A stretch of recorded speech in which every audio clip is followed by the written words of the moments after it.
ಶ್ರೀ ಸ್ವಾಮಿ ಸಮರ್ಥ ಶ್ರೀ ಅಕ್ಕಲ್ಕೋಟ್ ಶ್ರೀ ಸ್ವಾಮಿ ಸಮರ್ಥ ಸೇವಾ ಕನ್ನಡ ಯೂಟ್ಯೂಬ್ ಚಾನಲ್ದಾಗ ಎಲ್ಲರಿಗೂ ಸ್ವಾಗತ. ಸ್ವಾಮಿ ಮಹಾರಾಜರು ನಿಮ್ಮೆಲ್ಲ ಒಳ್ಳೆ ಇಚ್ಛೆಗಳನ್ನ ಆದಷ್ಟು ಜಲ್ದಿ ಪೂರ್ಣ ಮಾಡ್ತೇಳಿ ಸ್ವಾಮಿ ಮಹಾರಾಜರ ಚರಣಕ್ಕೆ ಪ್ರಾರ್ಥನೆ ಮಾಡುತ್ತಾ ಇವತ್ತಿನ ಒಂದು ಹೊಸ ವಿಡಿಯೋನ ಆರಂಭ ಮಾಡ್ಕೋದನು.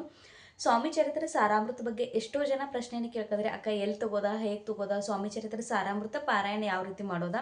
ನೋಡಿ, ಸ್ವಾಮಿ ಚರಿತ್ರೆ ಸಾರಾಮೃತ ಪಾರಾಯಣೋದನ್ನ ಸ್ವಾಮಿ ಮಹಾರಾಜರ ಚರಿತ್ರೆ. ಸ್ವಾಮಿ ಮಹಾರಾಜರು ಯಾವ ರೀತಿ ತಮ್ಮ ಪ್ರಚಿತಿಗಳನ್ನ, ಸ್ವಾಮಿ ಮಹಾರಾಜರು ಯಾವಾಗ ಅಕ್ಕಲ್ಕೋಟದಾಗ ಇದ್ರಲ್ಲ ಅವಾಗ ಯಾವ ರೀತಿ ಅವರು ತಮ್ಮ ಒಂದು ಸ್ವಾಮಿ ಮಹಾರಾಜರ ಅನುಗ್ರಹದಿಂದ ಏನೆಲ್ಲ ಬದಲಾವಣೆಗಳು ಅದು ಅಂದ್ರೆ, ನಾವು ಗುರುವಾರ ಯಾವ ರೀತಿ ಮಾಡಬೇಕು, ಮತ್ತು ಸುಂದರಬಾಯಿದ ಬಾಳಪ್ಪ ಚೋಳಪ್ಪ ಇವರೆಲ್ಲ ಯಾವ ರೀತಿ ಸ್ವಾಮಿ ಮಹಾರಾಜರ ಸೇವೆಯನ್ನು ಮಾಡ್ರು, ಮತ್ತು ಬಡೋದಯ ರಾಜೆ ಯಾರ್ಯಾರು ಸ್ವಾಮಿ ಮಹಾರಾಜರ ಇವತ್ತು ಕೂಡ ಹಣ ಆಸ್ತಿ ಈ ದಾಂಭಿಕ ಭಕ್ತಿಗೆ ಯಾವತ್ತೂ ಅವರು ಆ ಕಡೆ ತಲೆನ ಕೊಡೋದಿಲ್ಲ. ಯಾರು ನಿಸ್ವಾರ್ಥ ಭಾವನೆಯಿಂದ ಮನಸ್ಸಿನಿಂದ ಸ್ವಾಮಿ ಮಹಾರಾಜರು ಒಂದ್ಸಲ ಹೆಸರು ತೊಂದ್ರು ಅವ್ರಿಗೆ ಯಾವ ರೀತಿ ನಿಲ್ತಾರನ್ನೋ ಒಂದು ತಮ್ಮ 21 ಚರಿತ್ರೆಗಳದ ಅಂದ್ರೆ 21 ಅಧ್ಯಾಯಗಳದ. 21ನೇ ಅಧ್ಯಾಯ ಆ 20 ಅಧ್ಯಾಯಗಳ ಸಂಪೂರ್ಣ ಇತಿಹಾಸವನ್ನು ಹೇಳ್ತೈತಿ. 20ನೇ ಅಧ್ಯಾಯದಾಗ ಸ್ವಾಮಿ ಮಹಾರಾಜರಿಗೆ ಅಂದ್ರೆ ಒಬ್ಬ ಈಗ ಏನ ನಿರ್ಗತಿಕ ಅಂದ್ರೆ ಅವ್ ಸ್ವಾಮಿ ಮಹಾರಾಜರ ಮ್ಯಾಗ ವಾಕ್ಯ ಮ್ಯಾಗ ನಂಬಿಕೆ ಇಟ್ಟ ಮುಂಬೈ ಹೋಗ್ತಾ ಅಲ್ಲಿ ಅವಾಗ 20,000 ಸಿಗ್ತಾವು. 19ನೇ ಅಧ್ಯಾಯ ಬಂದಂತ ಅಂದ್ರೆ ಒಬ್ಬ ಸ್ವಾಮಿ ಭಕ್ತಿಗೆ ಬಂದಂಥ ಸಾವ ಸ್ವಾಮಿ ಮಹಾರಾಜರ ಅವ್ರ ಪಾದವನ್ನು ಹಿಡಿದು ಕೂಡಲೇ ಅಲ್ಲಿ ಎತ್ತಿಗೆ ಮುಕ್ತಿ ಕೊಡ್ತಾರೆ. ಇವನ ಸಾವನ್ನ ಮುಂದೆ ದೂಡ್ತಾರೋ. ಇದೇ ರೀತಿ ಪ್ರತಿಯೊಂದು ಅಧ್ಯಾಯದಾಗ 18ನೇ ಅಧ್ಯಾಯ ಸ್ವಾಮಿ ಸುತ ಅವರ ಅಂದ್ರೆ ಬುದ್ಧಿಮಾಂದರಿದ್ದಾರೆ ಯಾವ ರೀತಿ ಸ್ವಾಮಿ ಮಹಾರಾಜರ ಒಂದು ಮಠವನ್ನ ಸಂಭಾಳಿಸುವಂತ ಶಕ್ತಿ ಕೊಟ್ಟರು. ಈ ರೀತಿ ಸ್ವಾಮಿ ಮಹಾರಾಜರ ಚರಿತ್ರೆ ಇದೆ. ಈ ಸ್ವಾಮಿ ಚರಿತ್ರೆ ಸಾರಾಮೃತ ಪಾರಾಯಣ ಮಾಡೋದ್ರಿಂದ ನಮ್ಮ ಜೀವನದಾಗಿರುವಂಥ ಅಸಾಧ್ಯವಾದ ಕೆಲಸ, ಅಸಾಧ್ಯವಾದ ಕಷ್ಟ ಕೂಡ ದೂರ ಆಗ್ತಾವು. ಸಾಧ್ಯವಾದ ಕಷ್ಟಗಳು ಕೂಡ ದೂರ ಆಗಿ ಸುಖ ಸಮೃದ್ಧಿಯನ್ನು ಸ್ವಾಮಿ ಮಹಾರಾಜರ ಅನುಗ್ರಹದಿಂದ ನಮ್ಮ ಜೀವನದಾಗ ಬರ್ತಾವು. ಹಾಗಾಗಿ ಸ್ವಾಮಿ ಚರಿತ್ರೆ ಸಾರಾಮೃತ ಪಾರಾಯಣ ಮಾಡೋದಿತ್ತಂದ್ರೆ ಮೊದಲನೇದಾಗಿ ಸ್ವಾಮಿ ಚರಿತ್ರೆ ಗ್ರಂಥ ನಿಮ್ಮ ಕಡೆ ಬೇಕು. ಸ್ವಾಮಿ ಮಹಾರಾಜರ ಕೇಂದ್ರದಿಂದ ತಗೋರಿ ಅಥವಾ ಸ್ವಾಮಿ ಆನ್ಲೈನ್ ತರಿಸ್ಕೋರಿ. ಇದ್ರ ರೇಟ್ ಬರೀ 51 ರೂಪಾಯಿ ಐತಿ. ನೀವು ಆನ್ಲೈನ್ ಕೂಡ ಅದ್ರ ರೇಟ್ ಅಷ್ಟೇ ಐತಿ. ಹಾಗಾಗಿ ಆನ್ಲೈನ್ ಲಿಂಕನ್ನು ನಾನು ಕಮ್ಯುನಿಟಿ ಪೋಸ್ಟ್ದಾಗ ಹಾಕಿದ್ದೇನೆ. ಈಗ ಒಂದು ವಾರದ ಹಿಂದೆ ಹಾಕಿದ್ದೇನೆ. ಅದ್ರ ಗ್ರಂಥದ ಯಾರು ಬೇಕಾದ್ರೆ ಕಮೆಂಟ್ ಹಾಕ್ರಿ, ನಾನು ನಿಮ್ಗೆ ಅದ್ರ ಲಿಂಕ್ ಹಾಕ್ತೇನೋ. ಗ್ರಂಥವನ್ನು ತೋರಿಸ್ಕೊರಿ. ನಿಮ್ಮ ಸುತ್ತಮುತ್ತ ಕೇಂದ್ರ ಇಲ್ಲಾಗಿತ್ತಂದ್ರೆ, ನಿಮ್ಮ ಸುತ್ತಮುತ್ತ ಕೇಂದ್ರ ಇತ್ತಂದ್ರೆ ಡೈರೆಕ್ಟ್ ಕೇಂದ್ರದಾಗ ಹೋಗಿ ನೀವು ಅಲ್ಲಿ ಗ್ರಂಥವನ್ನು ಪರ್ಚೇಸ್ ಮಾಡ್ರಿ.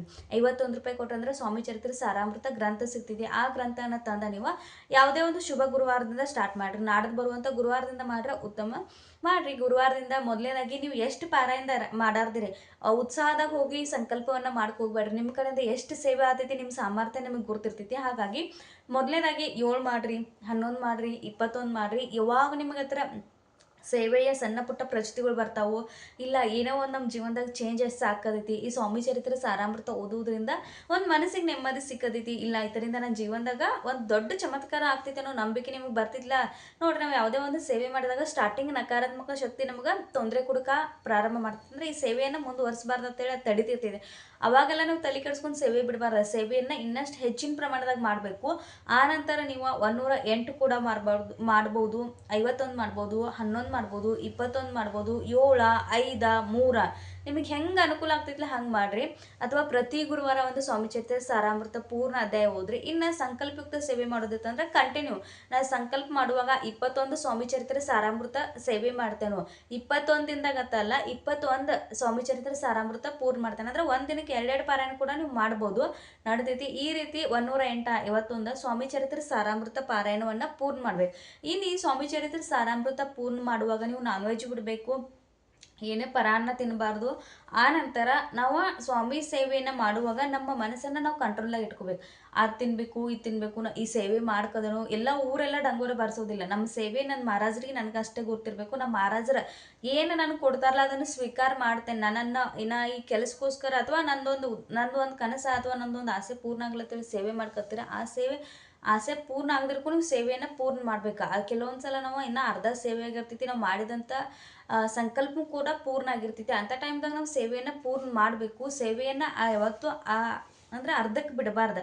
ಏನೋ ಒಂದು ಸಮಸ್ಯೆ ಬಂದು ಅಂದ್ರೆ ನೀವು ಮತ್ತೆ ಹೊಳ್ಳಿ ಕಂಟಿನ್ಯೂ ಸೇವೆಯನ್ನು ಮಾಡ್ಬೋದು. ಇನ್ನು ಈ ಸ್ವಾಮಿ ಚರಿತ್ರೆ ಸಾರಾಮೃತ ಯಾರು ಬೇಕಾದರೂ ಮಾಡಬೇಕು, ಇವರ ಮಾಡಬೇಕು ಅವರ ಮಾಡ್ಬೇಕಂತ ಏನಿಲ್ಲ. ಇನ್ನು ಸ್ವಾಮಿ ಚರಿತ್ರೆ ಸಾರಾಮೃತ ಉದ್ಯಾಪನ ಏನಿರ್ತಿದ್ದಿಲ್ಲ, ಸ್ವಾಮಿ ಚರಿತ್ರೆ ಸಾರಾಮೃತ ನಿಮ್ಗೆ ಯಾವಾಗ ಸಂಕಲ್ಪಯುಕ್ತ ಪೂರ್ಣ ಆಗ್ತಾವೆ 21, 51 ಎಷ್ಟು ನೀವು ಮಾಡ್ತಿರಲ್ಲ ಅಷ್ಟು ಪೂರ್ಣ ಆದ ಕೂಡಲೇ ನೀವು ಸ್ವಾಮಿ ಮಹಾರಾಜರ ಮಠದಾಗ ಹೋಗಿ ನಿಮ್ಮ ಕಡೆಯಿಂದ ಎಷ್ಟು ಆತೈತಿಲ್ಲ ಅಷ್ಟು ಪ್ರಸಾದ ಕೊಡ್ರಿ. ನಿಮ್ಮ ಮತ್ತೆ ಸ್ವಾಮಿ ಕೇಂದ್ರ ಇಲ್ಲ ಆಗಿತ್ತಂದ್ರೆ ಸಾಯಿ ಬಾಬಾನ ಗುಡಿಯಾಗ ಹೋಗ್ರಿ, ದತ್ತ ಮಹಾರಾಜರ ಗುಡಿಯಾಗ ಹೋಗ್ರಿ, ರಾಯರ ಇದಿರ್ತಾವೆ ಮಠಗಳು ಅಲ್ಲಿ ಕೂಡ ಹೋಗಿ ಕೊಡ್ಬೋದು. ಇನ್ನು ಸಂಕಲ್ಪಕ್ಕೆ ಏನು ತೆಂಗಿನಕಾಯಿ ಇಟ್ಟಿರ್ತಿರಲ್ಲ ಅದನ್ನು ನೀವು ನಿಮ್ಮ ಮನ್ಯಾಗ ಅದನ್ನು ಒಡೆದ ಸ್ವೀಟ್ ಪ್ರಸಾದ ಆಗಿ ನಿಮ್ಮ ಮನ್ಯಾಗ ನೀವು ತಿನ್ನಬೇಕು, ಹೊರಗಿನವ್ರಿಗೆ ಕೊಡೋಂಗಿಲ್ಲ. ಇನ್ನು ಸ್ವಾಮಿ ಸೇವೆಯನ್ನು ಮಾಡುವಾಗ ಯಾವುದೇ ರೀತಿ ಮನಸ್ಸಾಗ ಡೌಟ್ ಬೇಡ. ಸ್ವಾಮಿ ಮಹಾರಾಜರ ಮ್ಯಾಗ ಪೂರ್ಣ ವಿಶ್ವಾಸ ಇಟ್ಟ ಸೇವೆಯನ್ನು ಮಾಡಿರಿ. ಸ್ವಾಮಿ ಚರಿತ್ರೆ ಸಾರಾಮೃತ ಗ್ರಂಥದ ಪಾರಾಯಣ ಮಾಡಿರಿ. ಇನ್ನು ನಮಗೆ ನಿತ್ಯ ಸಂಕಲ್ಪಯುಕ್ತ ಸೇವೆ ಮಾಡ್ಕೋಗಿಲ್ಲ ಅನ್ನೋರು ಪ್ರತಿನಿತ್ಯ 3 ಅಧ್ಯಾಯನ ಓದ್ರಿ. ಇವತ್ತಿಗೆ 1, 2, 3 ಓದಿರ್ತಾರೆ, ನಾಳೆ 4, 5, 6 ಇದೇ ರೀತಿ 21 ಅಧ್ಯಾಯ. 7 ದಿನದಾಗ 21 ಅಧ್ಯಾಯ ಮುಗಿತೈತಿ. ನೆಕ್ಸ್ಟ್ ಮತ್ತು 1ನೇ ದಿನದ ಸ್ಟಾರ್ಟ್ ಮಾಡೋದು. ಇದೇ ರೀತಿ ನಾವು ಮಾಡ್ಕೊತ ಹೋದಂದ್ರೆ ಯಾವಾಗ ನಮ್ಮ 1 ಲಕ್ಷ ಅಂದರೆ 108 ಹೆಚ್ಚಿನ ಪ್ರಮಾಣದಾಗ ನಮ್ಗೆ ಸೇವೆ ಆಗ್ತಿತ್ತು, ಅವಾಗ ನಮ್ಗೆ ಅನುಭವಗಳ ಪ್ರಚಿತಿಗಳು ಬರುತ್ತಾತವು. ಸ್ವಾಮಿ ಚರಿತ್ರೆ ಸಾರಾಮೃತ ಅನ್ನೋದು ಅತ್ಯಂತ ಒಂದು ದೊಡ್ಡ ಪವಿತ್ರವಾದ ಗ್ರಂಥ, ಶಕ್ತಿಯುತವಾದ ಗ್ರಂಥ ಆಗೈತಿ. ಇದರಿಂದ ಎಷ್ಟೋ ಸಮಸ್ಯೆಗಳು ದೂರ ಆಗಿದಾವೆ, ಎಷ್ಟೋ ಸ್ವಾಮಿ ಭಕ್ತರಿಗೆ ಅನುಭೂತಿ ಕೂಡ ಬಂದವು. ಈ ಮಾಹಿತಿ ನಿಮ್ಗೆಲ್ಲರಿಗೂ ಇಷ್ಟ ಆಗಿತ್ತು ಅಂತ ಭಾವಿಸ್ಕೋದೇನೋ. ಯಾರ್ಯಾರು ಗ್ರಂಥ ಬೇಕು, ಯಾವುದ್ರ ಬಗ್ಗೆ ವಿಡಿಯೋ ಮಾಡಬೇಕು ಅನ್ನೋದು ಕಮೆಂಟ್ ಮುಖಾಂತರ ಹಾಕ್ರಿ. ಈ ವಿಡಿಯೋ ಇಷ್ಟ ಆಗಿದ್ರೆ ಹೆಚ್ಚಿನ ಪ್ರಮಾಣದಾಗ ಶೇರ್ ಮಾಡಿರಿ. ಶ್ರೀ ಸ್ವಾಮಿ ಸಮರ್ಥ.